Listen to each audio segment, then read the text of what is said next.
Good evening, students. Dr. Rakesh Singh from KSIS Academy, Patna. 67th BPSC PT. Test 15, Section C. Section C इसका अर्थ है कि आज हम लोग करंट अफेयर्स पे चर्चा करेंगे। टेस्ट 15 के क्वेश्चन नंबर 1 से 15 ये बिहार का इकोनॉमिक डाटा पे आधारित है, यानी डायरेक्ट है। जैसे कि बजट में सबसे ज्यादा आवंटन किस क्षेत्र में हुआ, बिहार का जनगणना पे सवाल है। ये सब क्वेश्चन आप लोग देख चुके होंगे और उसका आंसर की भी मिल चुका है। तो डायरेक्ट ये क्वेश्चन है और डायरेक्ट इसका आंसर है। ऐसे भी हम लोग टेस्ट 33 कंप्लीट कर चुके और पिछले 10 टेस्ट से आप देखेंगे कि हम लोग एक टॉपिक निकाल चुके हैं, एग्रीकल्चर, बिहार में कृषि।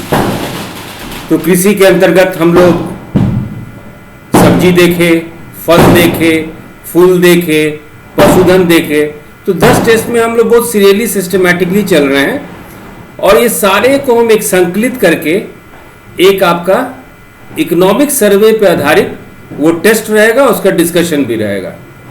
तो आज हम लोग टेस्ट 15 करंट अफेयर्स का इंडिया के लेवल पे यानी क्वेश्चन नंबर 60 से लेके क्वेश्चन नंबर 75 तक डिस्कस करेंगे।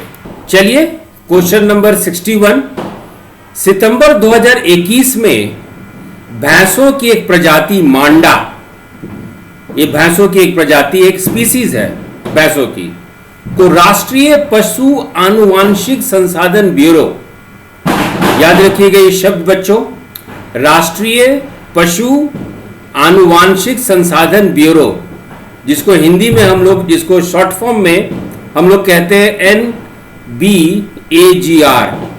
NBAGR, उसको इंग्लिश में भी आप पूरा लिखेंगे तो national bureau of animal genetic resources, NBAGR। तो क्वेश्चन है, सितंबर 2021 में भैंसों की एक प्रजाति मांडा को राष्ट्रीय पशु आनुवांशिक संसाधन ब्यूरो ने स्वदेशी नस्ल के तौर पर मान्यता प्रदान की है। मांडा प्रजाति की भैंसें किस राज्य में पाई जाती है?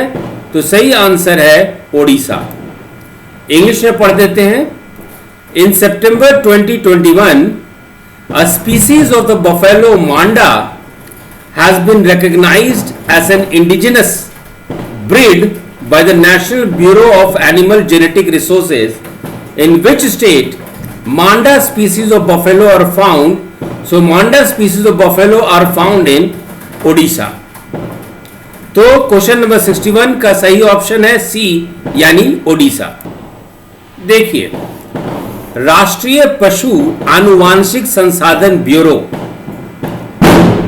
जिसको हम लोग शॉर्ट फॉर्म में NBAGR कहते हैं, इंग्लिश में इसको फुल फॉर्म है national bureau of animal genetic resources. ये है क्या? ये भारतीय कृषि अनुसंधान परिषद की एक शाखा है।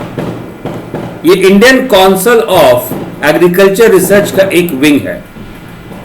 इसका कार्य क्या है? What is the function of NBAGR? इसका कार्य है मवेशियों और मुर्गियों के नए पहचान वाले जर्म प्लाज्मा का रजिस्ट्रेशन करते हैं। या इसको ऐसे समझिए कि एक ऐसी एजेंसी है NBAGR, एक ऐसी एजेंसी है भारत में जिसका काम है नए प्रजाति की खोज करना, उसको राष्ट्रीय स्तर पर मान्यता देना और उसका पंजीकरण करना। तो हमारा क्वेश्चन 61 जो है ये है आपका मांडा प्रजाति पे। तो ये मांडा प्रजाति है, भैंसों की एक प्रजाति है, स्पेशल ब्रीड है और इसकी खासियत ये है कि मौसम से इस पे कोई खास परिवर्तन नहीं होता है, इसकी दूध देने की क्षमता बनी रहती है। और आप देखेंगे उड़ीसा में, उड़ीसा के कोरापुट जिले में, उड़ीसा के कोरापुट जिले में ये चारा के खोज में एक जगह से दूसरी जगह घूमती है। कहने का मतलब है कि ये जो भैंसों की प्रजाति है इतनी सख्त है, इतनी सख्त है कि ये पहाड़ पे भी चढ़ सके। और देखिएगा कि कोरापुट जिले के अलावा ये मटका नगरी जगह है कोरापुट के बगल में, वहां पे नवरंगपुर भी है। तो खास करके ये जो प्रजाति है आपकी, जो मांडा प्रजाति है, ये खास करके आपको कोरापुट जिले में मिलेगी। लेकिन साथ में मटका नगरी भी एक जिला है, वहां भी आपको ये भैंस की प्रजाति मिलेगी। आपको नवरंगपुर जिला है उड़ीसा में, यहां भी आपको मिलेंगे। इसका रंग देखिए, इसका जो रंग है ये भूरा से मटमैला सफेद रंग का है। You can say the colour varies from brown to light brown. और इसका सींग देखिए, ये सींग देखिए, इसकी सींग की खासियत ये है कि इसकी सींग चौड़ी होती है और ये पीछे की ओर, सींग जो है पीछे की ओर घूम जाती है। इसकी सींग जो है, ये तो बच्चा है, इसकी सींग बड़ा होते होते पीछे की ओर ये घूमती है। और देखेंगे कि इसका ये सिर देखिए, ये पीछे की ओर ये घूम जाती है और करीब 290 दिनों में ये 700 लीटर तक ये दूध देती है। ओडिशा के ही कुछ जिलों में दूध देने के अलावा इस भैंस को कृषि कार्य में भी लगाया जाता है। तो फिर से रिफ्रेश कर लेते हैं अपने आप को। भैंसों की ये प्रजाति आपके कोरापुट जिले में मिल जाती है। इसका पीडीएफ हम भेज देंगे आपके व्हाट्सएप ग्रुप में। और कोरापुट जिले के ही आपका पड़ोसी जिला है मलकानगिरी और नवरंगपुर इलाका, यहां भी पाई जाती है। इसके बाल तांबे के रंग के होते हैं, इनकी सींग चौड़ी होती है जो पीछे की ऊपर और घूमकर एक आधा घेरा बना देती है। करीब 700 लीटर तक ये 290 दिनों में दूध देती है। और कुछ स्थानों पर कृषि कार्य में भी मांडा भैंसों को female Manda buffaloes are used for agriculture purposes. चलिए क्वेश्चन नंबर 62। क्वेश्चन नंबर 62, भारतीय सेना ने हाल में ही में स्काई स्ट्राइकर्स ड्रोन के क्रय हेतु अनुबंध किया है। ये ड्रोन निम्नलिखित में से किस देश की कंपनी के सहयोग से निर्मित किए जाएंगे? तो आंसर है आपका इजराइल। आंसर है इजराइल। इंग्लिश में पढ़ते हैं। The Indian army has recently signed a contract for the purchase of sky strikers drones. These drones will be manufactured in collaboration with which country's company? So सही answer है Israel. चलिए जरा इसको हम लोग चर्चा करते हैं। देखिए ये है आपका स्काई स्ट्राइकर्स ड्रोन। इसको कॉवर्ट ऑपरेशन के लिए इस्तेमाल किया जाता है। इन द सेंस कि इसमें एक अपना ऑटो नेविगेशन सिस्टम है, स्वयं संचालित। ये अपने लक्ष्य को ढूंढती है। इसमें अपने तरीके से ऑटो नेविगेशन सिस्टम बोला जाता है, स्व संचालित नेविगेशन सिस्टम बोला जाता है। और खुद ये अपने लक्ष्य को ढूंढती है और उसको ये नष्ट कर देती है। ये स्काई स्ट्राइकर्स ड्रोन जो है, ये इंडिया में अल्फा डिजाइन कंपनी है और आपका इजराइल का एल्बिट सिक्योरिटी सिस्टम है। एल्बिट सिक्योरिटी सिस्टम के द्वारा तकनीकी सहयोग दिया जा रहा है और इन्हीं के द्वारा जो है ये ड्रोन बनाया जाएगा। लेकिन इसका निर्माण भारत में अडानी ग्रुप का अल्फास डिजाइन सिस्टम है, बेंगलोर में इसका निर्माण चालू। ये स्ट्राइक ड्रोनर, इसको कॉवर्ट ऑपरेशन में हम लोग इस्तेमाल करते हैं। हम लोग जानते हैं कि एलओसी एलएसी पे तनाव बढ़ने के कारण, पाकिस्तान के साथ तनाव बढ़ने के कारण, आपका चीन के साथ, चाइना के साथ तनाव बढ़ने के कारण हम लोगों को ऐसे एयर स्ट्राइकर ड्रोन की जरूरत है।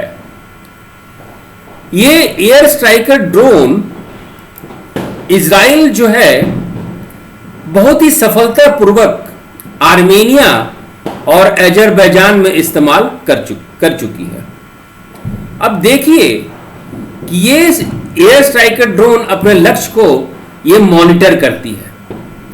यदि लक्ष्य उससे दूर होती है तो जरूरत पड़ने पे ये अपना कार बंद भी कर देती है, फिर दोबारा अपने लक्ष्य को ढूंढना ये चालू करती है और एक बार लक्ष्य ढूंढ लेती है खुद बे खुद। इसका ऑटो नेविगेशन सिस्टम है, खुद बे खुद ये अपने लक्ष्य को ढूंढती है और ढूंढ के ये विस्फोट कर देती है।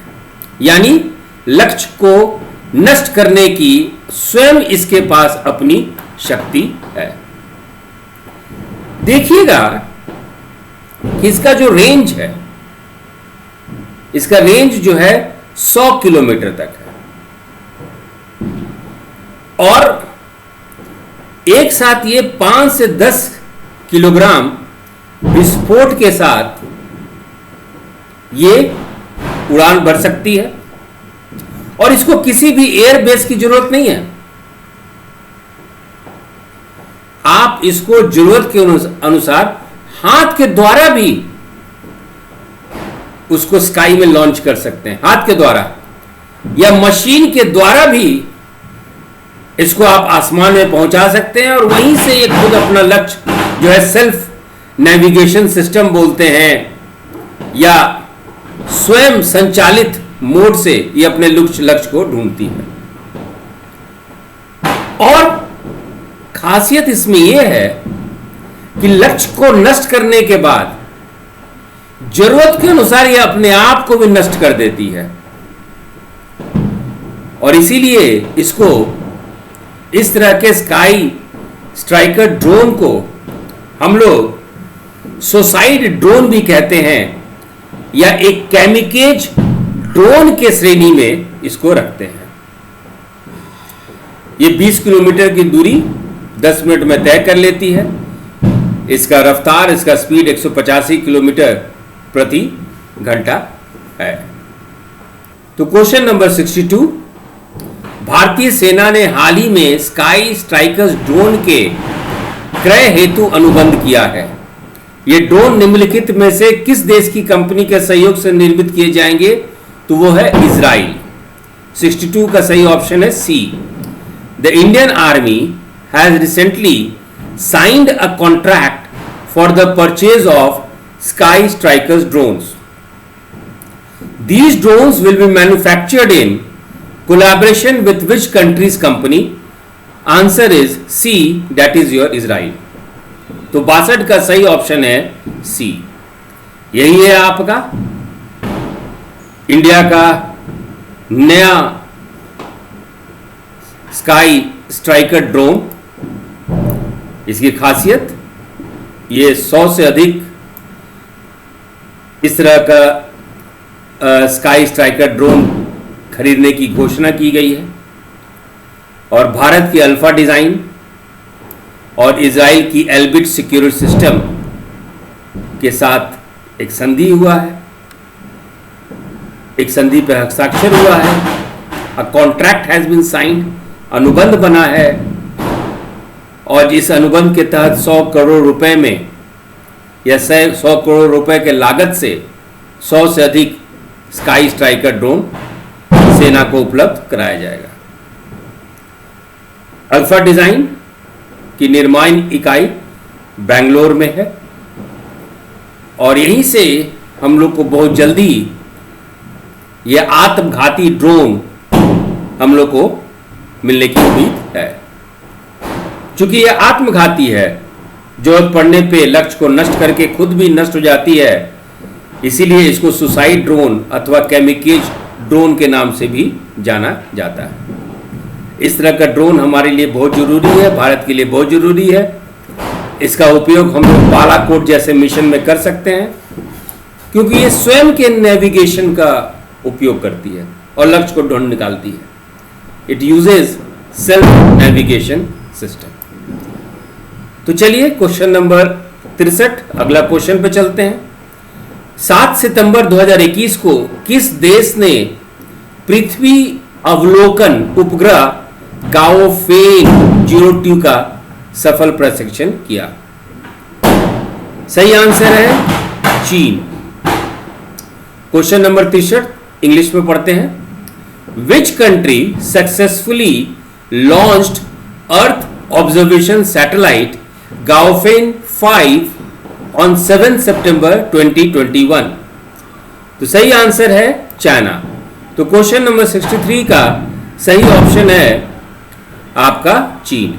यह है गाओफेन 2 अर्थ ऑब्जर्वेशन सैटेलाइट है, यह पृथ्वी अवलोकन उपग्रह है और चीन के द्वारा इसका सफल प्रक्षेपण हुआ। लॉन्ग मार्च 4C रॉकेट के द्वारा इसको अंतरिक्ष में छोड़ा गया और पृथ्वी अवलोकन उपग्रहों में इसकी संख्या 24वां, या कह सकते हैं कि यह 24वां पृथ्वी अवलोकन उपग्रह है, यदि इंग्लिश में बोले। So this is the 24th earth observation satellite. What is the function of earth observation satellite? पृथ्वी अवलोकन उपग्रहों का कार्य क्या होता है? तो पर्यावरण संरक्षण उसके प्रयासों को निगरानी करती है। It caters to, it looks after the environment issues and the efforts raised by different countries in conserving the environment. चलिए क्वेश्चन नंबर 64। हाल ही में जूलॉजी विभाग गोवा विश्वविद्यालय ने किस फाउंडेशन के शोधकर्ताओं के साथ मिलकर गेको की एक नई प्रजाति की खोज की है? सही ऑप्शन है आपका ठाकरे वन जीव foundation, Mumbai. Recently the department of zoology Goa university along with researchers of which foundation has discovered a new species of gecko. Gecko lizard, छिपकली को कहते हैं हम लोग, उसकी एक प्रजाति है ये। तो सही आंसर है Thackeray wild life foundation, Mumbai. चलिए अब हम लोग इसकी चर्चा ठाकरे वन जीव फाउंडेशन या ठाकरे वाइल्ड लाइफ फाउंडेशन जो आपका मुंबई में स्थित है और जूलॉजी डिपार्टमेंट, गोवा यूनिवर्सिटी के जूलॉजी डिपार्टमेंट के द्वारा गेको यानी लीजर्ड यानी छिपकली की एक नई प्रजाति की खोज की गई है और इसकी अधिकतम लंबाई आपका 32 मिलीमीटर है। इसकी अधिकतम लंबाई जो आप देख रहे हैं, इसकी अधिकतम लंबाई 32 मिलीमीटर। भारत के पश्चिमी घाट, on the western ghats of India, वहां का ये लोकल स्पीसीज है या कहिए पश्चिमी घाट की स्थानिक प्रजाति है।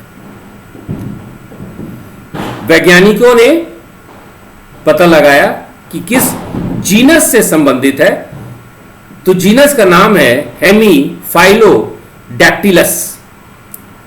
जिस जीनस से ये गेको प्रजाति संबंधित है उसको हम हेमीफाइलोडैक्टिलस कहते हैं और इसीलिए इस प्रजाति का नाम दिया गया है हेमीफाइलोडैक्टिलस गोवाएंसिस, क्योंकि गोवा यूनिवर्सिटी के नाम पे, गोवा के नाम पे इसका नाम पड़ गया है गोवाएंसिस। सितंबर 2021 में जूलॉजी विभाग गोवा विश्वविद्यालय और ठाकरे वनजीव फाउंडेशन मुंबई के शोधकर्ता गेको छिपकली की एक नई प्रजाति की खोज की। यह छिपकली की सबसे छोटी ज्ञात प्रजाति है जिसकी अधिकतम लंबाई 32 मिलीमीटर है और पश्चिमी घाट, भारत के पश्चिमी घाट में स्थानीय रूप से प्रजाति दिखाई देता है, मिलता है। दो बात और महत्वपूर्ण है, इस प्रजाति को हम लोग हेमीफाइलोडैक्टिलस कहते हैं। इसका पीडीएफ हम भेज देंगे, तुरंत व्हाट्सएप पे आपको इसका पीडीएफ मिल जाएगा।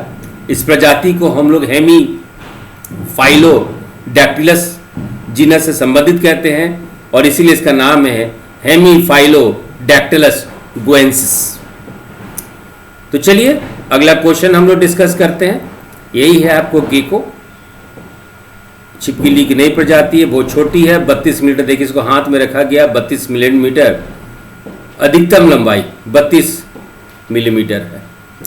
चलिए 65वां क्वेश्चन, 2 से 4 सितंबर 2021 के मध्य किन दो देशों की नौसेनाओं के बीच द्विपक्षीय नौसेना अभ्यास सिम्बेक्स 2021 का 28वां संस्करण आयोजित किया गया? याद रखिएगा, इस तरह के नौसेना अभ्यास या सेना अभ्यास या वायुसेना का अभ्यास क्वेश्चन बहुत ज्यादा पूछा जाता है। उसमें दो चीज याद रखिएगा, कौन से देश का अभ्यास है और दूसरा कौन सा संस्करण है, किस एडिशन में। 2 से 4 सितंबर 2021 के मध्य किन दो देशों की नौसेनाओं के बीच द्विपक्षीय नौसेना अभ्यास सिम्बेक्स 2021 का 28वां संस्करण आयोजित किया गया? तो वो था बच्चों भारत और सिंगापुर। तो भारत और सिंगापुर का द्विपक्षीय नौसेना अभ्यास को हम लोग सिम्बेक्स कहते हैं, सिम्बेक्स 2021। और सिम्बेक्स 2021 28वां संस्करण है, कहने का मतलब 27 पहले हो चुका है। इंग्लिश में पढ़ते हैं 65 का, the 28th edition of bilateral naval exercise SIMBEX 2021 means SIMBEX 2020 हो गया 27वां 27। तो क्वेश्चन है SIMBEX 2021 was held between the navies of which two countries from 2nd to 4th September 2021? तो वो है आपका इंडिया एंड सिंगापुर। चलिए डिस्कस करते हैं।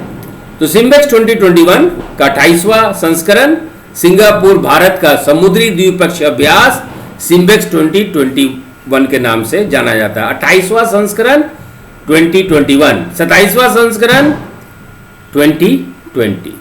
ठीक है, ये जो आपका नौसेना अभ्यास है ये आपके दक्षिण चीन सागर के दक्षिण किनारे पर आयोजित हुआ था। कहां पे आयोजित हुआ था? तो दक्षिण चीन सागर के दक्षिणी किनारे पर आयोजित हुआ था। एक और महत्वपूर्ण चीज है जो सबसे इंपॉर्टेंट आपको याद रखना है कि सिम्बेक्स जो है किसी भी विदेशी नौसेना के साथ, याद रखिएगा, सिम्बेक्स जो द्विपक्षीय नौसेना अभ्यास है ये सबसे लंबा चलने वाला निर्बाध नौसेना अभ्यास है। याद रखिएगा फिर से, सिम्बेक्स एक विदेशी नौसेना के साथ, इस केस में सिंगापुर। तो सिम्बेक्स एक ऐसा नौसेना अभ्यास है जो विदेशी के साथ मिलकर किया जाता है और यह भारतीय नौसेना का सबसे लंबा चलने वाला विदेशी नौसेना अभ्यास है। विदेशी नौसेना का सबसे लंबा चलने वाला निर्बाध द्विपक्षीय नौसेना अभ्यास है। Most important point to be remembered student is SIMBEX is a joint naval exercise with a foreign country, and which is that foreign country? Singapore, number 1. So in the category of joint naval exercise with a foreign country, Simbex is of maximum duration. It is of maximum duration and this exercise runs uninterrupted. ये important point है, तो SIMBEX के बारे में इस बात को ध्यान रखिएगा। और ये सिम्बेक्स कब से चालू हुआ है? तो ये वर्ष 1994 में प्रारंभ किया गया था। SIMBEX started in the year 1994। Question number 66, US open 2021 के संबंध में विकल्प में कौन सा तथ्य सही नहीं है? तो चलिए, पुरुष एकल का खिताब नोवाक जोकोविक ने जीता है, यह गलत है और इसकी जगह सही होना चाहिए डेनियल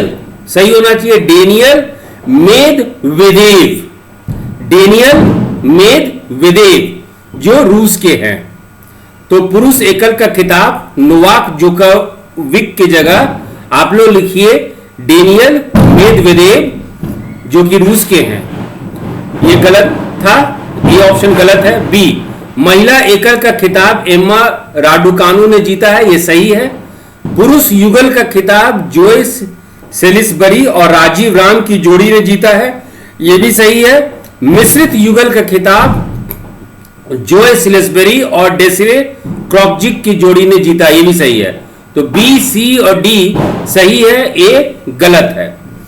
तो ए के जगह सही नाम होना चाहिए Daniel Medvedev.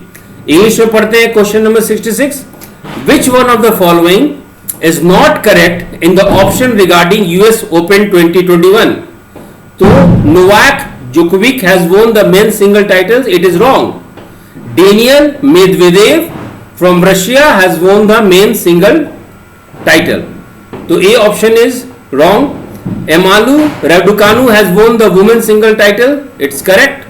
The men's double titles has been won by the pair of Joe Salisbury and Rajiv Ram. It is also correct. The mixed double title has been won by the pair of Joe Salisbury and Desire Rockchi. So ये B, C और D सही है, A गलत है।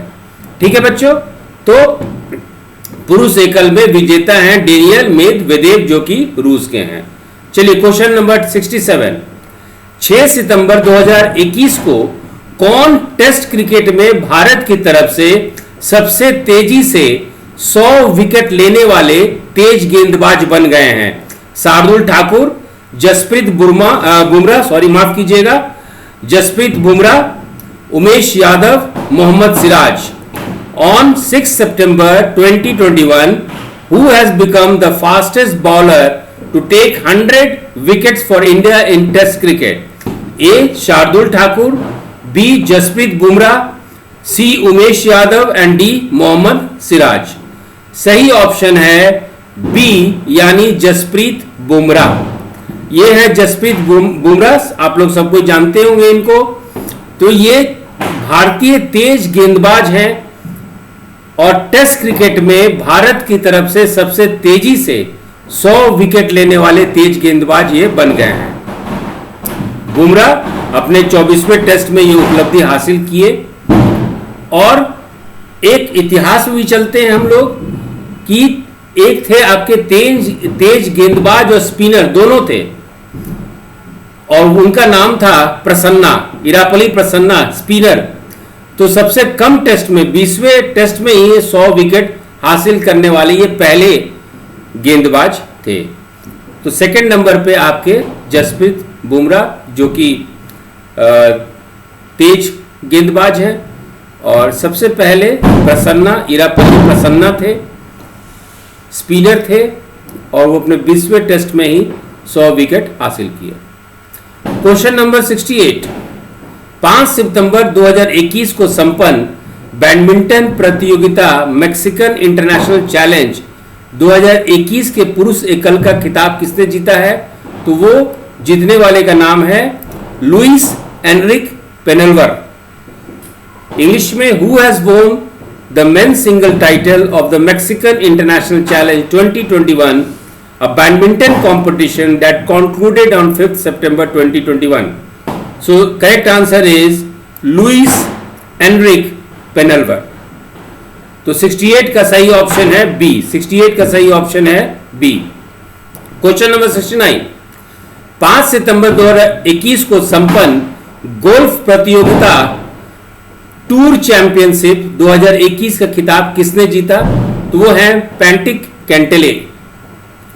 Who has won the title of Tour Championship 2021, the golf competition that concluded on 5th September 2021? तो correct answer is Patrick कैंटेले। तो 69 का सही ऑप्शन है ए।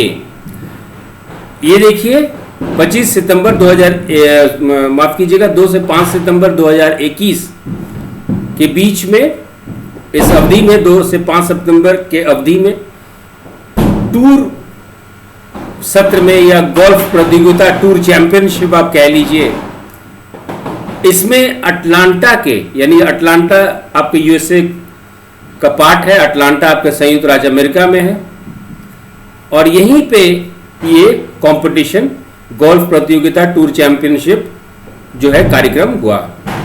और इसका खिताब, ये प्रतियोगिता का खिताब किसको मिला? तो अमेरिका के ही गोल्फर है जिनका नाम है पैट्रिक कैंटेले। पैट्रिक कैंटेले को ये फर्स्ट प्राइज मिला, ये प्रतियोगिता का टाइटल मिला।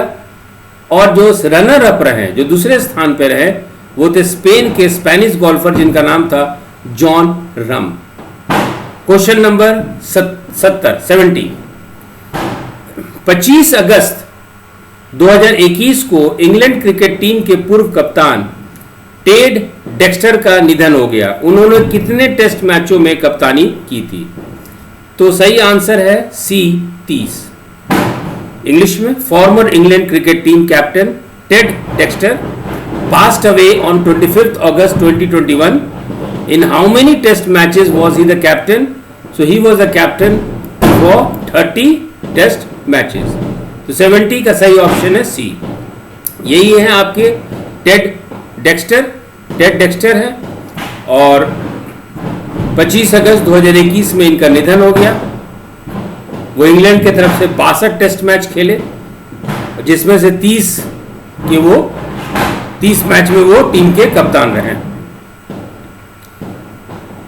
1989 से 1993 तक इंग्लैंड टेस्ट टीम के ये चयनकर्ता भी रहे, और कहने का मतलब कि उस चयन बोर्ड में सिलेक्शन कमेटी के ये चेयरमैन थे, और वो एमसीसी के अध्यक्ष भी ये रहे थे। चलिए क्वेश्चन नंबर 71 1 जुलाई 2021 को आईसीसी ने संयुक्त अरब अमीरात के किन 2 क्रिकेटरों को भ्रष्टाचार रोधी नियमों के उल्लंघन का दोषी पाए जाने के बाद 8 वर्षों के लिए क्रिकेट के सभी प्रारूप से प्रतिबंधित कर दिया गया है? तो यूएई के संयुक्त अरब अमीरात के ये 2 क्रिकेटर का नाम है अमीर हयात और अशफक अहमद। क्वेश्चन नंबर 71 का सही ऑप्शन है सी। Which 2 United Arab Emirates cricketers has been banned from all forms of cricket for 8 years by the ICC after being found guilty of violating the anti-corruption rules on 1st July 2021? So the correct answer is Amir Hayat and Ashfaq Ahmad। 71 का सही option है सी। Question number 72 अगस्त 2021 में किसे Kerala adventure tourism का brand ambassador नियुक्त किया गया है? तो सही ऑप्शन है PR Sreejesh. Who has been appointed as the brand ambassador of Kerala adventure tourism in August 2021? So correct answer is PR Sreejesh. ये है पीआर श्रीजेश, और ये गोलकीपर भी हैं और भारतीय हॉकी टीम के पूर्व कप्तान भी रहे हैं, और इन्हीं को केरल एडवेंचर टूरिज्म का ब्रांड एम्बेसडर नियुक्त किया गया है। आपका जो है टोक्यो ओलंपिक हुआ था 2021 में, उसमें भारतीय हॉकी टीम में भी ये शामिल थे, और ये केरल के एर्नाकुलम के ये निवासी हैं। क्वेश्चन नंबर 73 24 अगस्त 2021 को ओ चंद्रशेखर का निधन हो गया। वो किस खेल से संबंधित थे? तो ओ चंद्रशेखर फुटबॉल से संबंधित थे। 73 का सही ऑप्शन है B. On August 24, 2021 O Chandrasekhar passed away. He was related to which sports? He was related to football. तो 73 का सही ऑप्शन है बी। 24 अगस्त 2021 को हमारे ओलंपिक प्रतियोगिता में ये फुटबॉल खिलाड़ी भाग लिए थे। ओ चंद्रशेखर, जिनका निधन 24 अगस्त को हुआ। 1960 में रोम ओलंपिक में भारतीय टीम गई थी, इसमें ये शामिल थे। क्वेश्चन नंबर 74, 13 सितंबर 2021 को ऑस्कर फर्नांडिस का निधन हो गया। वो क्या थे? वो थे राजनेता। Oscar Fernandes passed away on 13 September 2021. He was a politician. 74 का सही ऑप्शन है ए, 74 का सही ऑप्शन है ए। ये हैं ऑस्कर फर्नांडिस, वरिष्ठ कांग्रेस नेता थे। एनडीए यूपीए सरकार में कांग्रेस की जब सरकार थी तो उसमें ये केंद्रीय मंत्री भी रहे थे। उनका जन्म उडुपी के कर्नाटक में हुआ था सन 1941 में, 1941 में, जब भारत आज़ाद नहीं हुआ था। वो उडुपी से ही वर्ष 1980 में लोकसभा क्षेत्र में या लोकसभा में ये सांसद के रूप में चुने गए थे।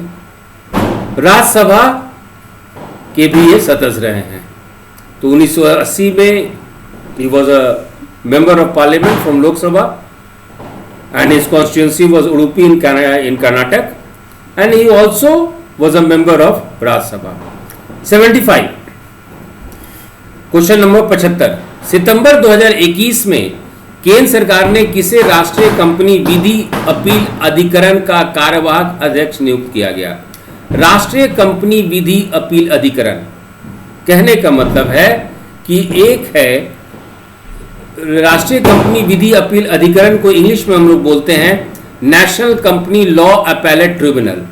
यानी कहने का मतलब है कि यदि आपके अधीनस्थ न्यायालय से आप दुखी हैं, सेटिस्फाइड नहीं है, तो अपील में आप हायर अथॉरिटी में जा सकते हैं। तो उस हायर अथॉरिटी का नाम है राष्ट्रीय कंपनी, ये कंपनी अफेयर्स में डील करती है, राष्ट्रीय कंपनी विधि अपील अधिकरण या इंग्लिश में national Company Law Appellate tribunal, इसको हम लोग NCLAT कहते हैं।